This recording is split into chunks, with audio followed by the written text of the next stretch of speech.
Hello, good morning! Good morning! Magandang umaga po sa inyong lahat mga ka-farms, no? Kumusta kayo dyan mga ka-farms? Pasensya na, medyo busy lang po. Madalang lang ako naka-upload. Mga ka-farms, yan ang pala no, ngayong umaga, no? Dito ako sa aking kwarto, mga ka-farms. Pasensya na, magulo yung kwarto ko, ka-farms. Oh, no! So, dito ako ma'am sa aking aquarium pero rep muna lang ang sa akin ay mga ka-farms. May gagawin ako mga ka-farms, gagawa ako ng pangpahangin ka-farms. Ganito ka-farms. Wow. Para sa aking aquarium, tinan nyo. Pakita ko sa inyo mga ka-farms dyan, oh. Pakita ko sa inyo. Yan mga ka-farms, dyan oh. Yan yung alaga kong, ang tawag dyan, crayfish. Wow! So, ipakita ko lahat sa inyo ha. Pero araw man ngayon mga ka-farms, hindi sila maglalabas, no? Nagsimula lang ako mga ka-farms. I-try ko na mag-alaga ng mga crayfish. So mga ka-farms ko dyan na sa farming, crayfish farming, no? Gusto ko mag-comment kayo na turuan nyo ako mga ka-farms. First time ko ngayon ba? So ipakita ko sa inyo mga ka-farms ha. Ayun o, yung lalaki na crayfish, no? Yun ang sa yan ko. Yung babae dyan o, nagtatago ang babae. Ayan, no? Tapos dito yung krillings. Parang binili ko ito mga ka-farms sa trio ata yung tawag na yan, no? Pasensya na. Ngayon first time ko pa ngayon lang pala talaga ng buwan. At saka dito, kasama dito, yun no. Yun may koi ako, ilagay ko dito sa kabilang kwarto ng rec. Yan yung mga krillings oh. Yun. Pero laki-laki na. Yun. Malalaki-laki na to. Trio man tawag. Isuro ito mga ka-farms, no? Trio. Pasensya na. First time ko talaga. Yun, oh, trio. Trio man siguro. No? Ito na siguro ang naliliit, oh. Ito, yung trailings, yung maliliit talaga. Pero siguro segunda na ito, no? Yun. Yung tatlong ganyan, mga ka-farms pagbili ko, 550 yung isa. Ito, yun, 200 bili ko yung isa yan, lalaki. 600, 700 yung tatlo. Yan. So, magsimula na tayo, no? Ako, mga ka-farms, pasensya na talaga. Comment lang kayo mga ka-farms kung ano talaga yung dapat gagawin ko, no? Pero isimula ko lang to para wala pa tayong kapital mga ka-farm, so ito muna yung ano ko, may gagawin ako. Try ko lang to mga ka-farms kung okay ba talaga.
Atik-atik na gusto. Nay kanay. Nanay nga balahibo. Papalong na nila para hindi pa.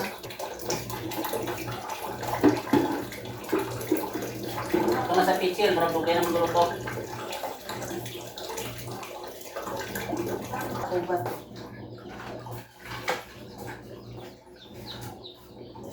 Balay gid aning diri.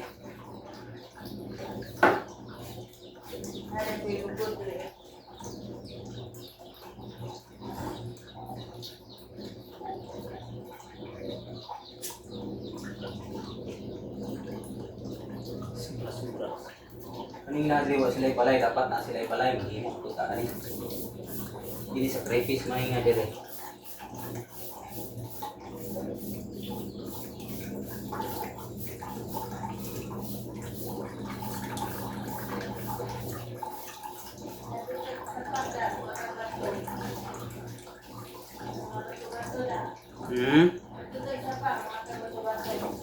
Oh.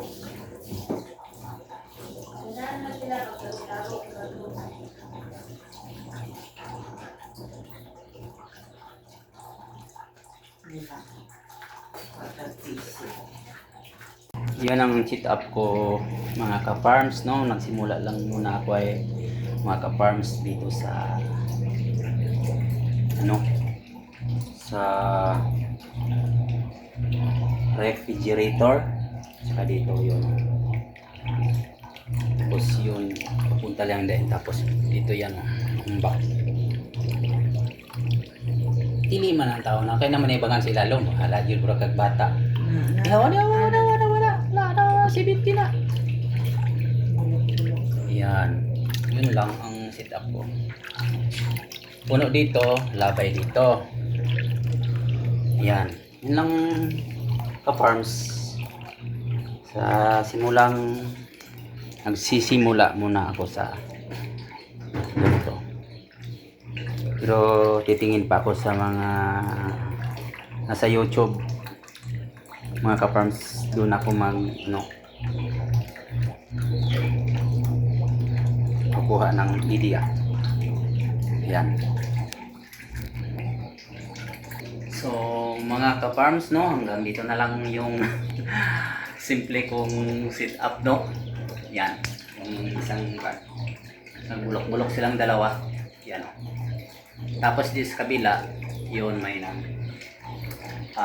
dadagdag, tapos may nagbawas. Yun na lang ang ginagawa ko mga ka-farms. So hanggang dito na lang po, no, mga ka-farms. Magandang tanghali po sa inyong lahat. Shout out lahat sa aking mga viewers dyan, no, at kayong nagpalo. Shout out lahat. Kumusta kayo dyan? Ingat kayo palagi mga ka-farms. Bye bye.